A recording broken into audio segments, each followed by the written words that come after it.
And what better time to get financially fit than at the beginning of a new year, right? Joining us now to discuss the ways to prepare for 2022 is financial advisor David Peters. David, how's it going? It's going great. Thank you so much for having me. Thanks for being here, David. Before we can even start with the new year, though, what are some things that people should wrap up and tidy up as we finish up these last few days of 2021?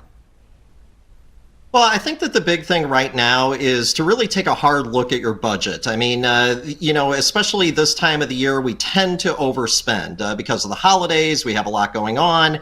And so I think it's for a lot of people, this is a tough time of the year because there's just a lot of cash going out the door. There's a lot of spending.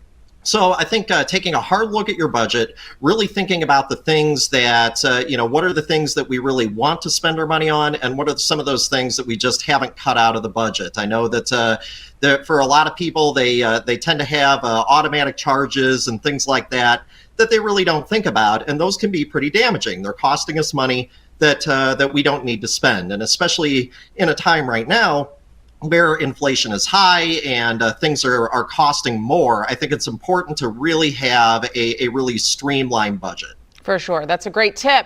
Now that we've got that in order, what are the first things people should do as we prepare our finances for the new year? Well, I think as we get into the new year, I think that it's important to look at the fact that we are in an inflationary period. Things are costing more. So I think, making sure that we don't take out debt that we don't have to. I think that that's an important piece.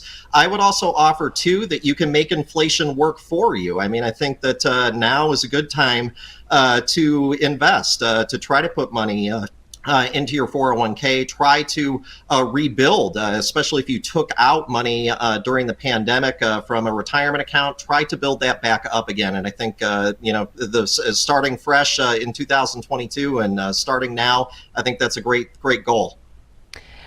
We understand that you're also a CPA, taxes, a lot of things that people are considering at the beginning of the year. So what are some tax concerns that people should watch out for the new year? I think the biggest one right now is the fact that it looks like, at least as we have it right now, that a lot of the incentives, such as the advanced child tax credit payment, that those are going to stop. And so I think, for folks that were depending on those payments, I think that we have to adjust our budgets accordingly. I think that that's an important thing to keep in mind.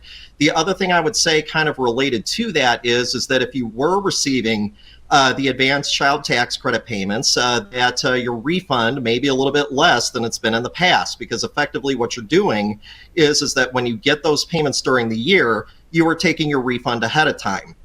So I think that just kind of being prepared for that, your tax result may be a little bit different this year, that you may have a little bit higher of a balance due, or perhaps a little bit less of a refund than you're used to. I think that that's something that we need to keep in mind. All right, because that's going to also help you budget, which you mentioned at the beginning of our interview. It all works together, these finances. Good credit, also another area of concern for people. So what's your best advice for people who are trying to maybe improve their credit scores for 2022? Well, so when it comes to credit, there's a couple of things that really boost your score. One is probably the most important, is paying on time. We have to make sure that we're making the payments that we need to make on time. Don't ignore credit card bills. Don't let them go. Partly because, too, the interest rates are extremely high. So we don't want to just not pay a balance that we have. Try to keep your balances low. If we don't need new credit cards, don't go out and apply for them. I think a lot of times you'll see situations where department stores, things like that they'll try to get you to get a new credit card in order to take advantage of a deal. But one of those might be fine, but a bunch of those is not going to be a good thing. So I think the big thing with keeping your credit score up is make sure that you pay things on time, and also keep those balances low. Only put things on a credit card if you have to.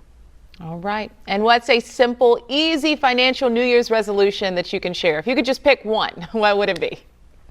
If I can just pick one, so that's a tough one, but I think that the big thing to remember right now is to just to make room to save. Especially during an inflationary time, you can make your money work for you, and I think the more that you save now, the less that you're going to have to save for in the future. The more that you set aside for retirement now, the less that you're going to have to save for in the future.